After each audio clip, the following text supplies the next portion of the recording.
உண்மையை பற்றி கொண்டு வாழாதுன்னா எந்த உண்மையை? இந்த கடவுளின் குடும்பம் இருக்கிறது என்ற உண்மையை பற்றி கொண்டு அதன்படி வழிபாடு முறைகள் செய்யாமல், கடவுள் குடும்பம் இல்லை என்று சொல்பவர்களுக்கு உரிய வழிபாட்டு முறைகளை செய்வோர் தீமையில் இன்பம் காண்பவர்கள். இல்லையா? போன இதுல பார்த்தோம். அப்ப இது இன்னும் காண்டியா, உனக்கு தீர்ப்புண்டா, நீ போ நரகத்துக்கு அப்படின்னு அனுப்புறார். இதை புரிந்திருக்க வேண்டும். அது எங்க இருந்து புரிஞ்சிக்க முடியும்? CCC 1 படிச்சீங்கன்னா புரிஞ்சுக்கலாம். யாரெல்லாம் கடவுள் குடும்பத்தின் மீது நம்பிக்கை வைக்கிறார்களோ அவர்கள் மீட்கவல்ல உண்மையின் பால் ஆர்வம் காட்டுகிறார்கள். நற்கருணை தான், நற்கருணை மூலமாக தான் அதை பெற முடியும். அது அடுத்த பிரச்சனை. அப்ப தீமையில் இன்பம் காண்பது என்றால் என்ன? தீமை என்றால் இந்த நம்பிக்கை இல்லாத நிலை.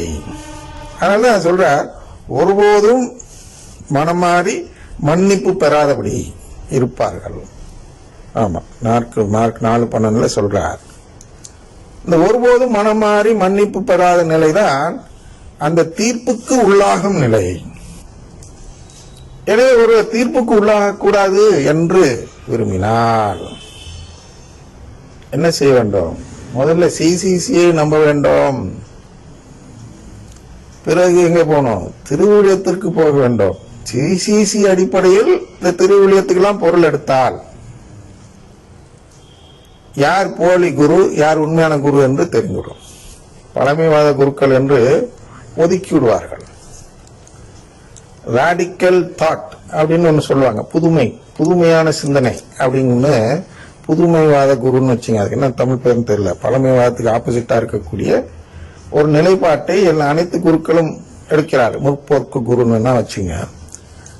முற்போக்கு சிந்தனை உள்ள குருக்கள் அப்படின்னு பெயர் எடுக்கணுங்கிறதுக்காக நிறைய பேர் என்ன பண்றாங்கன்னா இதெல்லாம் ஏத்துக்கிறாங்க. இதை அருங்குடைய இயக்கத்தெல்லாம் ஏத்துக்கிட்டு புதுசா கருத்து சொல்கிறார்கள். CCC 2779க்கு எதிராக சொந்த கருத்து சொல்லக்கூடாதுன்னு CCC சொல்லியிருக்கு.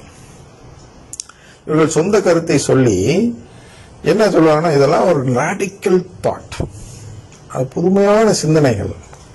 ஐயா, புதுமையான சிந்தனைகள் இருக்க வேண்டும். அதுக்கு பேர் ராடிக்கல் தாட் இல்ல, அதுக்கு பேர் ராடிக்கல் அப்ரோச். என்ன புதுமையான சிந்தனை இருக்க வேண்டும் என்றால், இதே கடவுளின் குடும்பத்தை நோக்கிய ஒரு பயணத்தை புதுமையாக மக்களிடம் சென்று சேருங்கள் என்று வத்திகான் நகரம் நம்மை கேட்கிறது. இது கேட்டுவிட்ட ஒரே காரணத்துக்காக இவங்க புதுமையா ஊனியல்பு அடிப்படையில் கருத்து சொல்கிறார்கள். புதுமையா என்ன செய்யணும்னா, ஆவிக்குரியல்பை புரிய வச்சு கொண்டு வரதுக்கு பழைய பாணியிலேயே புரிய வைக்காமல், பழைய பாணி என்ன, சமணஸ் ஒரு பக்கம் இருப்பாரு, பேய் ஒரு பக்கம் இருக்கும். சமணஸ் அப்படியே அழகா இருக்கும், பேய் கருப்பா இருக்கும். இப்படிலாம் அப்பெல்லாம் பிக்சரைஸ் பண்ணி நம்மளை புரிய வச்சிருந்தாங்க. அதையே இன்னைக்கு சொல்லாதீங்க, பேய் எங்க இருக்கு, இது எங்க இருக்கு, ஆவி எங்க இருக்குன்னா கேட்பாங்க. மைக்கேல்னு ஒருத்தர் கேட்டார் அல்லவா, ஆன்மா இருக்கா, உண்மையா, வாரியா, தர்க்கம் பண்ணுவோம் அப்படின்னு கூப்பிட்டார். இப்படி சொன்னேன் அல்லவா. அது போன்று அவர் புதுமையான சிந்தனை, புதுமையான கருத்துன்னு சொல்லி அதை கேட்கிறார். ஆன்மா அங்க இருக்குன்னு, அதான் ஆன்மா இருக்குன்னு சொன்னா பழமைவாதியா. அதனால அவர் அப்படி அந்த எண்ணத்துல, நான் ஒரு புதுமையான சிந்தனை உள்ள நபர், முற்போக்கு சிந்தனை உள்ள குரு, நான் வயசுதான் எனக்கு நரைச்ச முடிய இருக்கொழிய என் சிந்தனையெல்லாம் புதுமையாகர்களிடம் இருக்கக்கூடிய கருத்துக்கள் தான் என்னிடம் இருக்கு என்று சொல்லி பீத்திக் கொள்வதற்காக, அதை தற்பெருமை பாராட்டிக் கொள்வதற்காக என்ன செய்கிறார் என்றால், ஆன்மாவே இல்லைன்னு சொல்றார். இதுக்கு பேர்லாம் ராடிக்கல் அப்ரோச் இல்ல. ஆன்மா இருக்கிறது, ஆன்மாவுக்கு மீட்பு இருக்கிறது, இயேசு இருக்கிறார், நற்கருணை ஆண்டவர் இருக்கிறார். எல்லாத்துக்கும் மேல என்ன இருக்கிறது? திருச்சபை என்ற கடவுளின் குடும்பம் இருக்கிறது.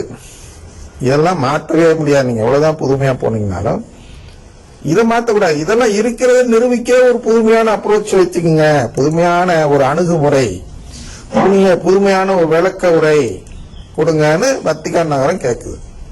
இவங்க என்ன பண்ணிட்டாங்க, புதுமைன்னு சொல்லி எதெல்லாம் நம்பணுமோ அதெல்லாம் தூக்கி எறிஞ்சிட்டு உலகம் நம்புறதெல்லாம் இங்க சொல்றது புதுமைன்னு கொண்டு வந்துட்டாங்க. வேளாண்மையில எல்லாம் போய் பாத்தீங்கன்னா, வேளாண்மை பூசை எல்லா இடத்துலயும் தெரியும்லவா, இந்த டிவி மூலியமா காலையில திருப்பலி, அதுல டெய்லி மறைவுரை வைக்கிறார்கள். ஒரு வருஷம் ஃபுல்லா அவர் மறைவுரை கேட்டீங்கன்னா யாராச்சும் அறியதா, ஏதாச்சும் ஒரு நாள் 2 நாள் தான் இந்த கருத்துக்கள் வரும். எந்த கருத்து?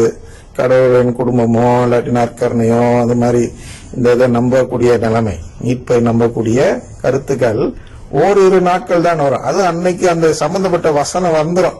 கார்பஸ் கிறிஸ்டின்னு ஒரு நாள் இருக்கிறதுல அன்னைக்கு வந்து நற்கருணை பத்தி தான் பேசி ஆக வேண்டும். அதனால அன்னைக்கு ஒரு நாள் பேசுவாங்க. மற்ற நாள்லாம் நற்கருணை சீன்ல வராது. இஷ்டத்துக்கு அடிச்சு விடுவாங்க. வேளாண்ல குறிப்பா எடுத்து பார்த்தீங்கன்னா, ஏன்னா எல்லாம் ரெக்கார்டு, அதனால வேளாண்மை சொல்றேன், மற்ற எல்லாம் ரெக்கார்ட் பண்ணி சொல்ல முடியாது. அதுல எடுத்து ஆராய்ச்சி பண்ணி பாருங்கள், அனைத்துமே ஊனியல்பு நாட்டம்.